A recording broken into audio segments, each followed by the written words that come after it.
Hello mga ka-trendy! Welcome back to ZK Trend.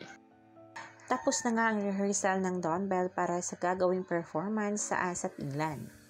At ayon pa sa interview ni Donnie ay maliban nga sa work, ay paniguradong gagala umano sila sa mga tourist spot at sikat nga na lugar sa England. Baho siya, pero may kasamang play din, may kasamang gala, may kasamang roaming around, and yeah, it's for sure a second family to me yung ASAP.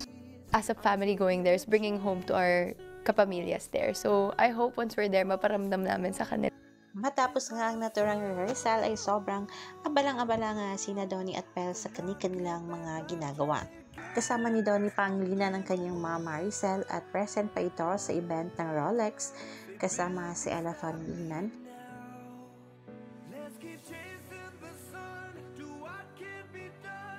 At si Belle naman kasama ang kanyang whole family spotted sa isang resto para sa birthday dinner ng kanyang mommy cat. Marami nga ang nakakita kay Belle at talaga namang napakabayat daw nito at kahit no makeup ay sobrang pretty umano ni Belinda.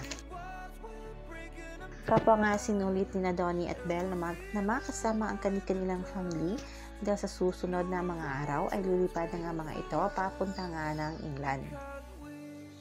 Yan lang muna ang pa-update natin ngayon sa Dawn Bell mga kababli. Stay tuned for more Dawn Bell updates. Hanggang dito na lang. Maraming salamat sa inyong patuloy na panonood.